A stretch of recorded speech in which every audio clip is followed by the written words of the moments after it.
kana bang nagproblema ka sa imuhang lawas gumikan bisan unsa nalay balatian, sama ni ining wala ka nahilisan, balatian ra gihapon na siya.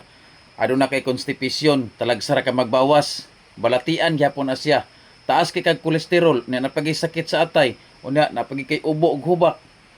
Ang kanira ang imong himuon no, magkuha ka ni ining radis.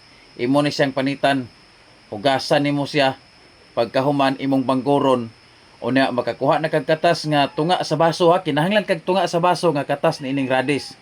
Og makakuha na kag katas tunga baso, imo na dayon na siyang dugangan, timbulan nimo og tunga pud sa baso nga ininit tubig. Mahimo na siyang usa ka baso tanan. Pagkabugnaw, maoy imuhang imnon kaisa sa isa ka adlaw. Pwede nimo siya sagulan og dugos o limonsito para sa iyahang dugang nga benepisyo. Pwede ra po ni siya ato ang direktahon og kaon kung tapulan kay ka mo banggod. Kani wala pa man ni napanitan pero pwede ni nako nga kaonon diretso. Ang uban ni dili ka gwanta gumikan kay medyo lailain og lasa. Pero ako pwede ra ni siya na kay suka dayon asin, oh.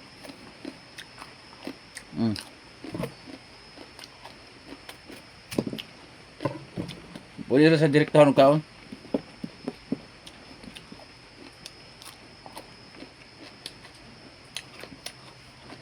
Aslom kay kung suka.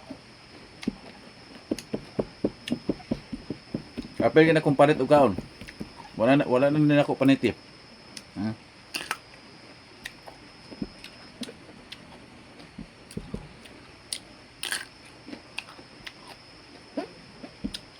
Nindot kayo ni sa itong lawas. Di man iha. Kaya talagsara ka magbawas. Constipation tawag na sa English. Pwede ka mo inom og katas na ini. O di ba ka magkilaw na lang karitso. Barang wanay kuti. Taas ka kolesterol. Ang batiyo ni mo na. Mura ka high blood.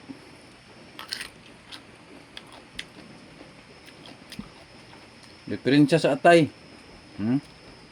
Ado na kay diferensya sa atay, sakit sa atay. Kaon ng ani o di ba ka magkugi kag banggod, imuha lang yung banggoron dayon makakuha kag duga tunga sa baso. Timbulan po nimo og ininit. Tunga po sa baso, mahimo na siya usa ka baso tanan. Nabalik na akong istorya para nga di gid mo malimot.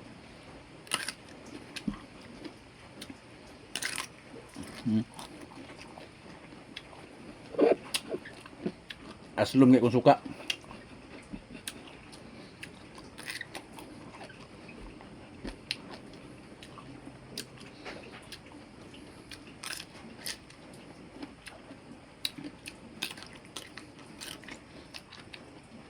Dako kay ni sa benepisyo o daghan sa benepisyo sa tuang lawas.